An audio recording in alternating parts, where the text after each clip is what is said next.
Buenas tardes para todos, saludos, ya casi recuperado. Vamos a continuar.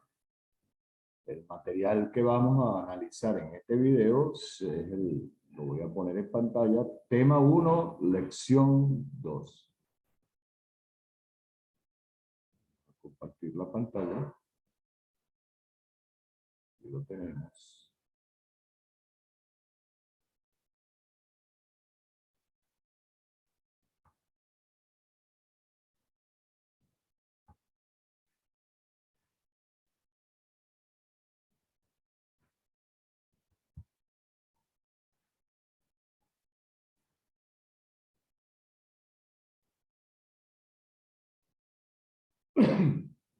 Ok. Entonces estamos en el material tema 1, lección 2. El tópico, bueno, la definición axiomática de probabilidad y las reglas básicas del cálculo de probabilidad. Ya habíamos introducido el concepto de frecuencia relativa. Vamos a profundizar más en esa idea. Si tenemos un experimento aleatorio epsilon con espacio muestral S y dos eventos cualesquiera de ese espacio muestral son A y B, ese es el marco de referencia. Tenemos un experimento aleatorio con su espacio muestral y vamos a considerar, por ejemplo, dos eventos cualesquiera A y B. Si nosotros hacemos n repeticiones de ese experimento aleatorio, recuerden que el término repeticiones tiene un significado más allá que el mismo nombre repetición. ¿Qué significa eso?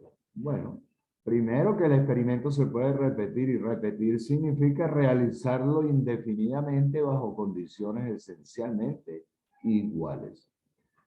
Entonces, si tenemos n repeticiones de un experimento aleatorio y llamamos n sub a y n sub b al número de veces que ocurre el evento A y al número de veces que ocurre el evento B, respectivamente, vamos a dar la definición de frecuencia relativa. La frecuencia relativa de cualquier evento es la proporción de veces que ocurre el mismo cuando repetimos n veces el experimento. Entonces, para un evento A, lo que estoy marcando aquí con el cursor, si yo repito el experimento n veces y el evento A ocurre n sub a veces, la frecuencia relativa de A es n sub a entre n. Las frecuencias relativas tienen una serie de propiedades fácilmente entendibles y verificables. Obvio, ¿verdad? La frecuencia relativa de cualquier evento A es un número entre 0 y 1.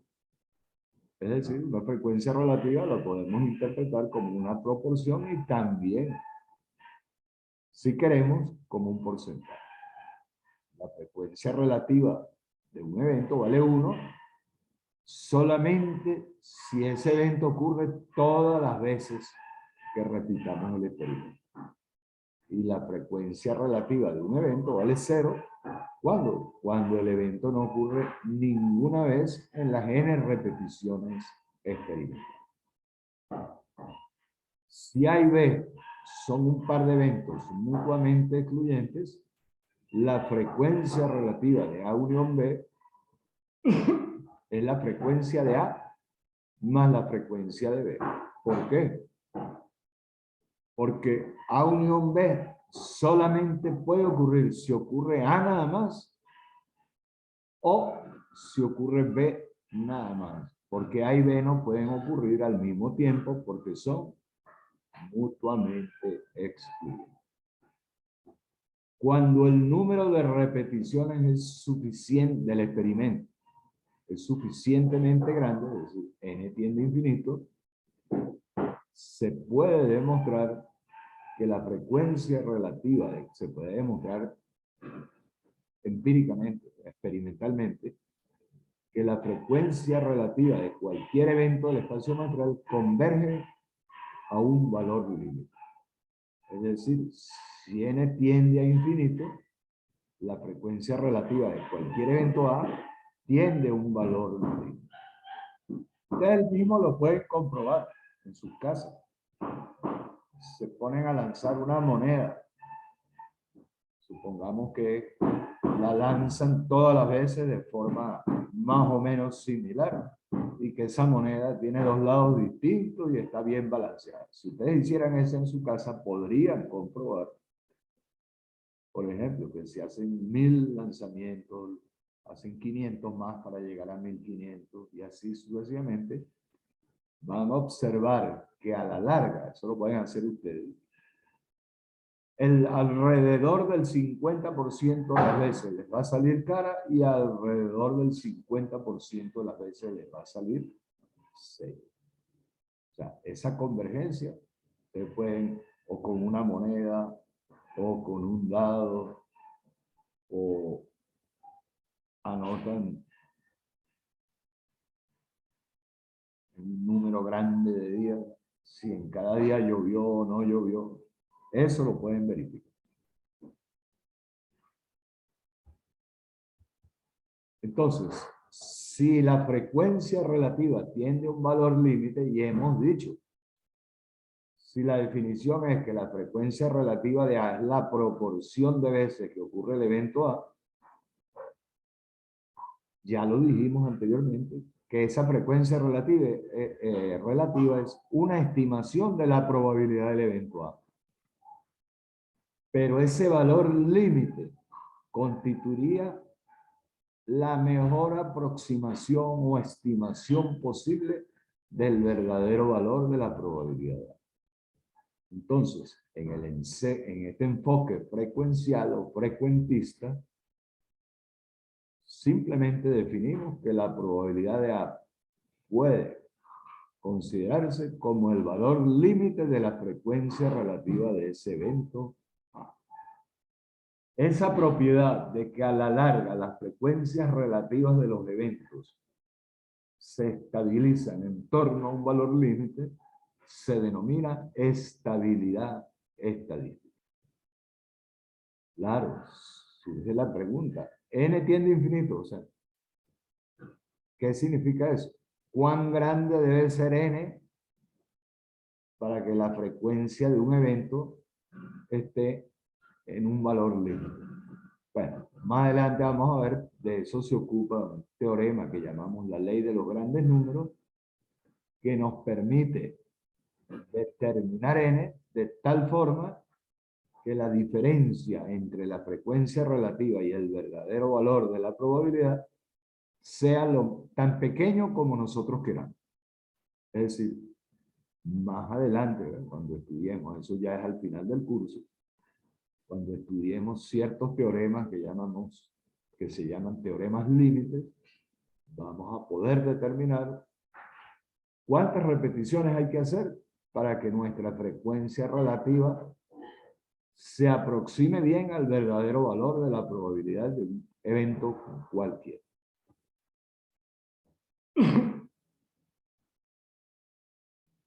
Entonces, vamos ahora a la definición axiomática. Un axioma es un enunciado que obviamente tiene que estar bien fundamentado, pero es un enunciado que asumimos como verdadero sin discusión, sin demostración. Entonces, en base a las propiedades de las frecuencias relativas sumadas con ciertos elementos lógicos, podemos construir una definición formal de probabilidad. Eso es lo que llamamos la definición axiomática. Si tenemos un experimento aleatorio epsilon con espacio muestral de S, nosotros vamos a plantear lo siguiente. Con cada evento A del espacio muestral podemos asociar un número real P de A llamado probabilidad de A. Esos números reales que llamamos probabilidades van a satisfacer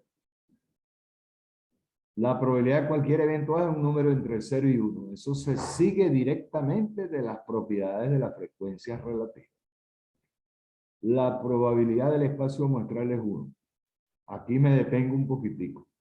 Si yo tengo un espacio muestral S y A es un evento de ese espacio muestral, ¿cuándo decimos que ocurre A? Cuando el resultado del experimento es un elemento de A. Sin embargo, sea cual sea el resultado de un experimento, ese resultado es un elemento del espacio muestral. Entonces, el espacio muestral siempre ocurre, por eso lo llamamos el evento seguro. Y si un evento siempre ocurre, la probabilidad de ese evento debe ser 1. El tercer axioma nos dice que si A y B son mutuamente excluyentes, la probabilidad de la A unión B es la probabilidad de A más la probabilidad de B. Se sigue directamente de la frecuencia relativa, porque A y B no pueden ocurrir juntos. Entonces, A unión B es que ocurra A nada más o que ocurra B nada más. El axioma 4 nos dice que si A sub 1, A sub 2, puntos suspensivos, A sub K, puntos suspensivos, me estoy refiriendo a una colección infinita numerable o infinita contable de eventos mutuamente excluyentes 2 a 2. ¿Qué significa eso? Que dos cualesquiera de ellos son disjuntos o mutuamente excluyentes. Su intersección es el vacío. O la de 3 o la de 4. O sea, cualquier subgrupo de eventos de esa lista, su intersección es el vacío. Se llaman mutuamente excluyentes 2 a 2 porque a partir de que dos cualesquiera de ellos son disjuntos, se sigue que tres cualesquiera de ellos también son disjuntos. ¿Me explico? Por ejemplo, si a su 1 intersección a su 2 es el vacío, a 1 intersección a 2 intersección a 3 también es el vacío, porque el vacío intersectado con A sub 3 es el vacío. Bueno, entonces cuando hablamos de una colección de eventos mutuamente excluyentes 2 a 2, la probabilidad de la unión de todos ellos es la suma de las probabilidades. Eso es lo que dice el axioma 4. Esas 4 propiedades son los axiomas básicos de la probabilidad. Si nos fijamos en el axioma 3,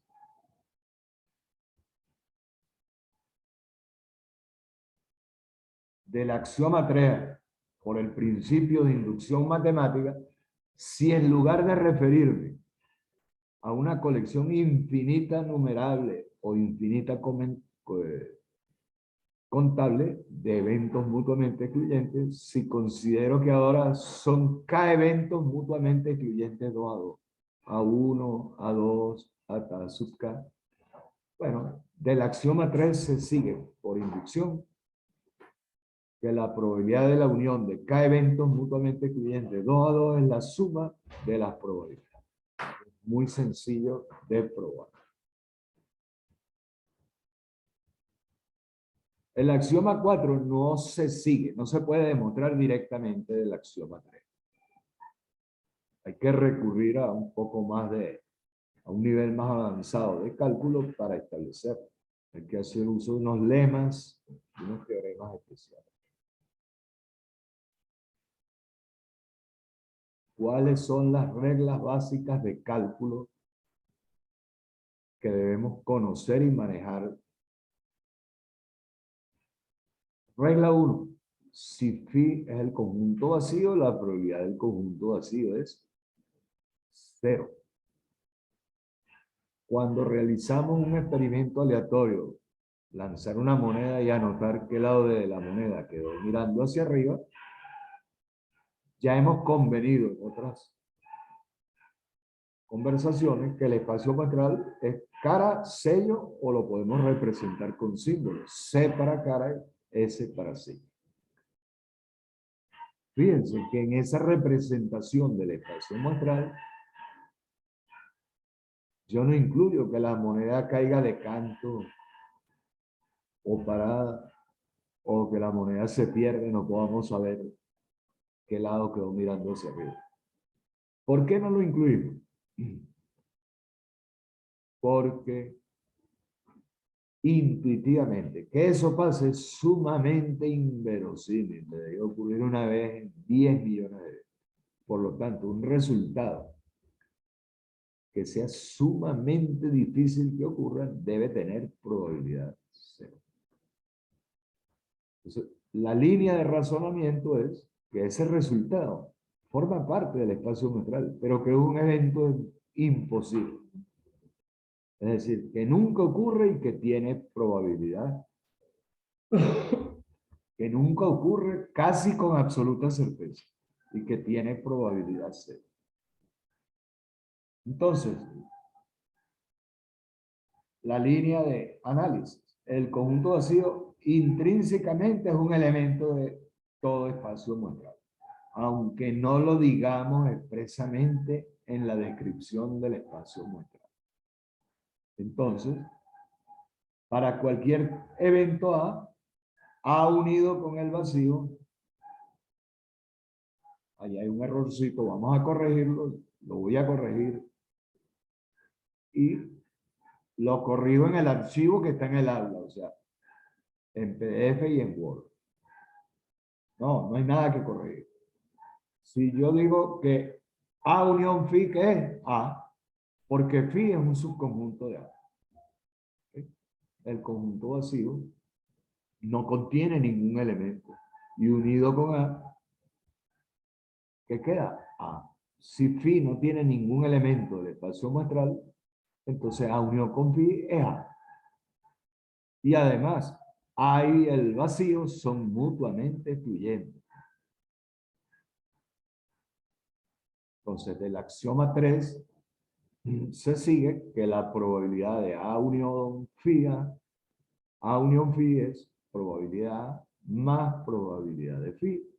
Y despejando probabilidad de phi, queda que probabilidad de phi es cero. ¿Por qué? Porque del lado izquierdo de esta expresión, A unión phi es A, entonces probabilidad de A es probabilidad de A más probabilidad de phi. Y para que esa igualdad se mantenga, la única forma es que la probabilidad de phi sea cero.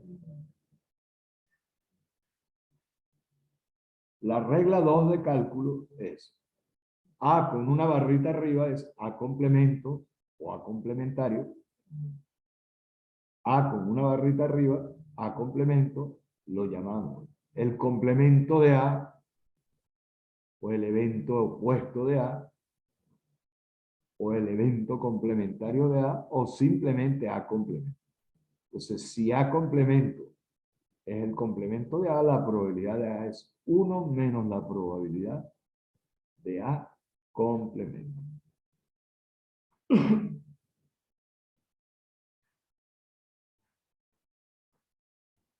Ese gráfico que sigue es lo que llamamos un diagrama de Venn. El rectángulo relleno de blanco es el espacio muestral. A es el evento que está en el círculo azul. Lo que está por fuera del círculo azul es la zona del espacio muestral donde no ocurre A. Es decir, esa es A complemento.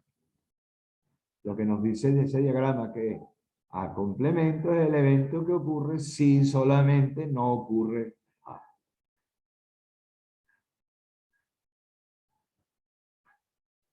A unido con A complemento es el espacio muestral porque A y A complementos son eventos mutuamente excluyentes.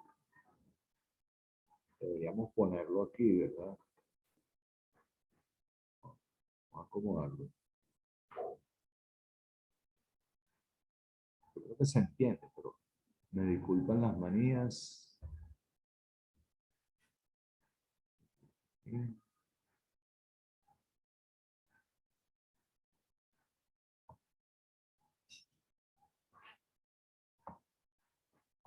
Veamos. Ok, en la versión que está en el aula,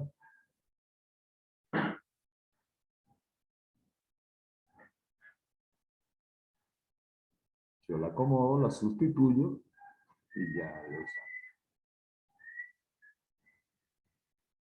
Ok. Y ahí no debe decir unión, debe decir es.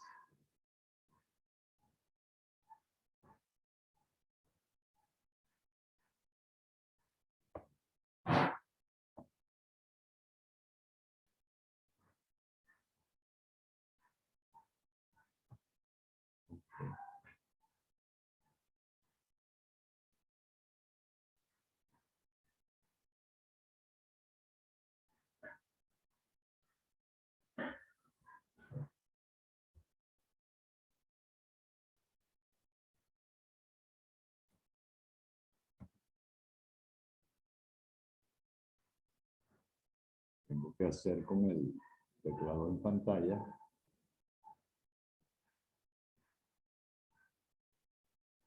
Se le va a quedar un momentico en negro.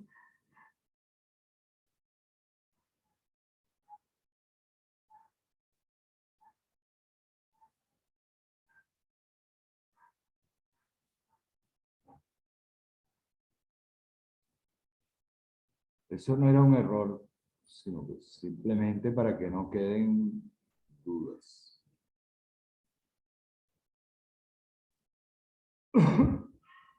Ok. Yo lo edito y lo que voy a poner en el aula tiene esa corrección, es decir, les mando a su correo este archivo y en el aula sustituyo el que está por el PDF que voy a crear con esta corrección.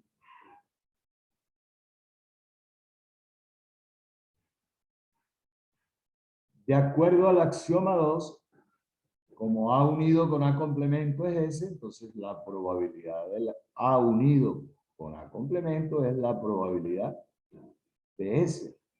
Y la probabilidad del espacio muestral es 1.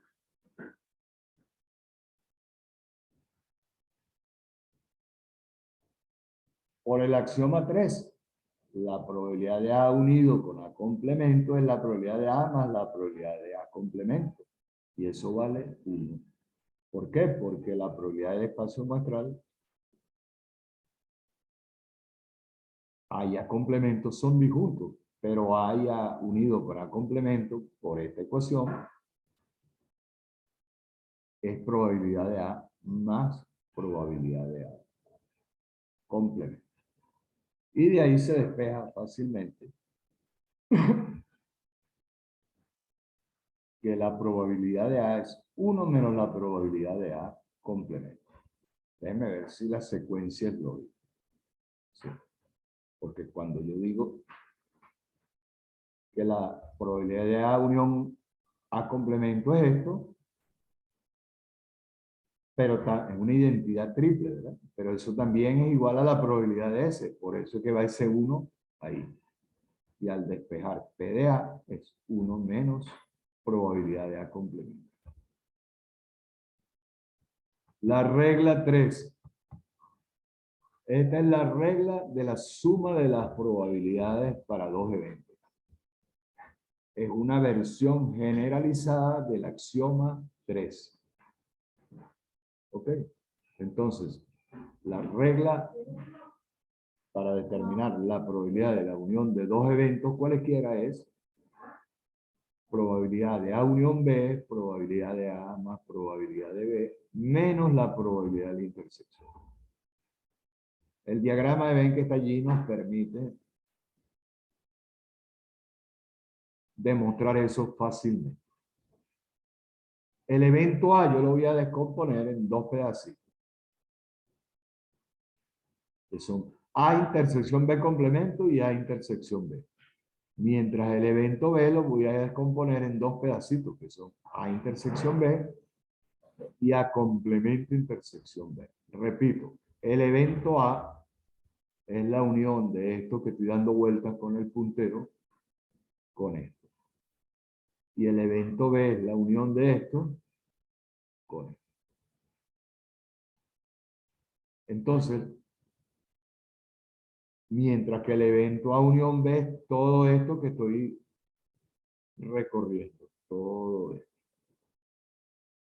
Entonces, fíjense, yo puedo escribir que A unión B es igual a todo esto que es A unido con A complemento intersección B.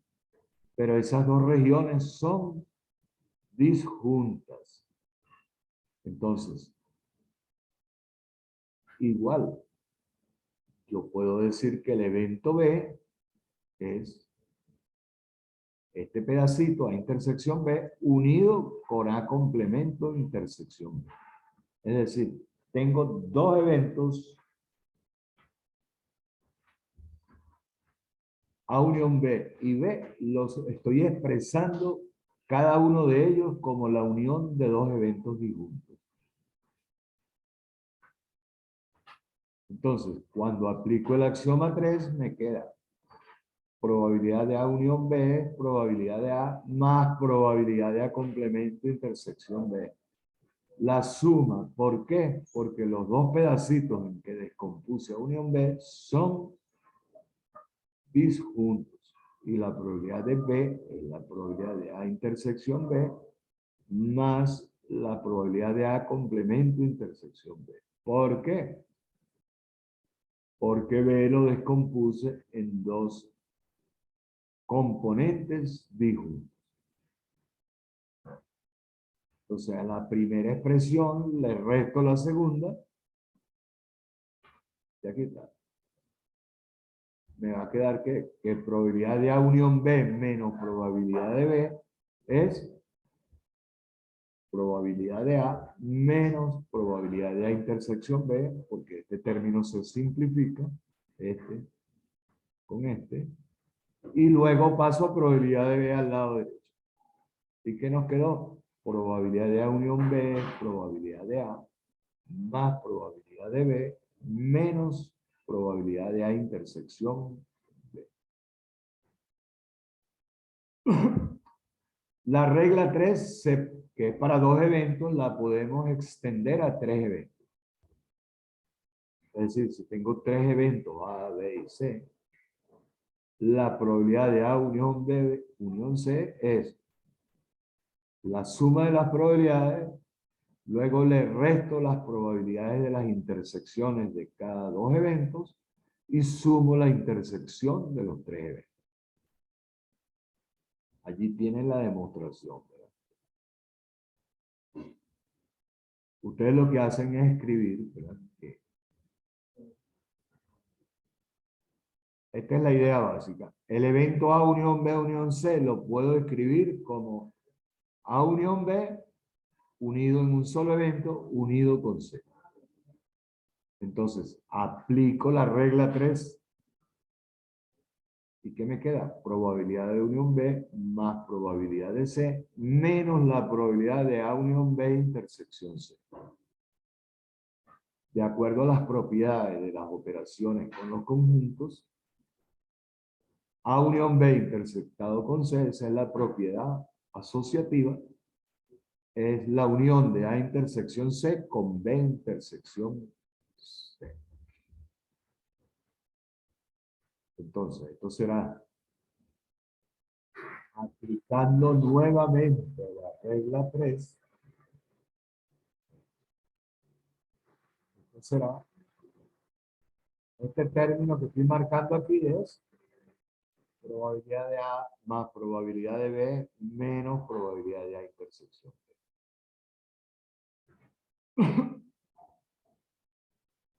Y más probabilidad de C. Y luego, lo que sigue, aplicándole la regla 3 a esta expresión, será la probabilidad del primer término, A intersección C, más la probabilidad del siguiente término, B intersección C, menos la probabilidad de la intersección C. Es decir, lo que está dentro de este corcheto es aplicarle, voy a marcarlo aquí, a este término le aplico la regla de la suma de probabilidades para dos eventos. Y eso es lo que está aquí.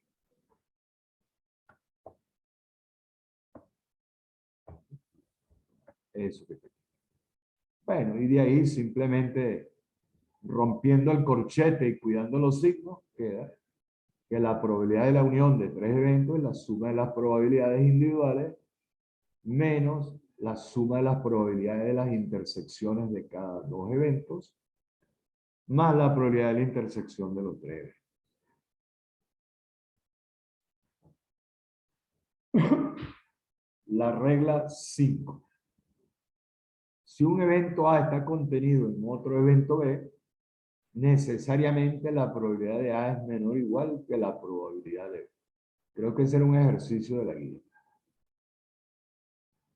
Si ustedes hacen un diagrama de Venn, van a encontrar que el evento B, ¿verdad? ¿Cómo sería el diagrama de Venn? Hacen un círculo que es B, y dentro de B trazan otro círculo que es A. Eso va a significar que A es un subconjunto de B. Entonces, en ese diagrama de Venn, si yo uno el evento A con lo que está fuera de A, que es A complemento intersección B, el evento B se puede escribir como A unido con A complemento intersección B. Y esos dos casos son disjuntos. Aplico la regla de la suma para los eventos. Entonces la probabilidad de B es la probabilidad de A más la probabilidad de A complemento intersección B. Ese es un ejercicio de la guía. Yo creo que lo demostré. Repito, ¿verdad? Dibujan un círculo B, que es el evento B. Dentro de ese evento B, ponen otro círculo, que es el evento A.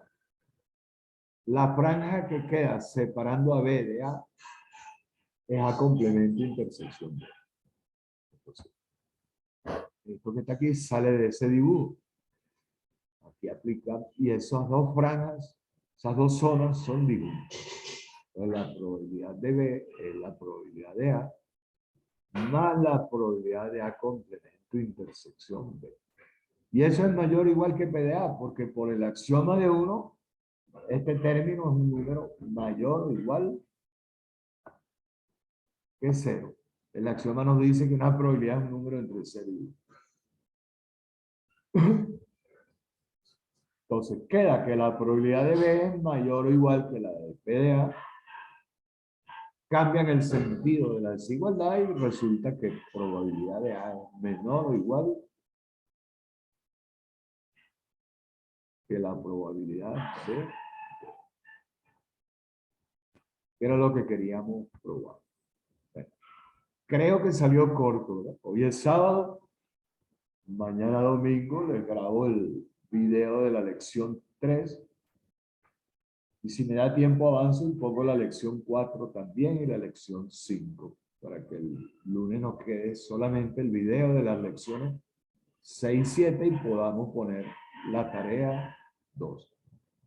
La entrega de la tarea 1 era hasta mañana, la estoy dejando hasta el lunes. ¿Okay? Traten de que sean nítidas las fotos. Y más. Entonces, recuérdense que en el aula voy a cambiar este archivo de Word, lo voy a cambiar. En su correo se lo mando. Y el archivo en PDFs lo cambio en el aula. Bueno, que descansen. Hoy es sábado, mañana domingo les mando. Esta noche les mando este video. Mañana les mando el video de la lección 3. Poco a poco, un ratico todos los días, vamos a avanzar.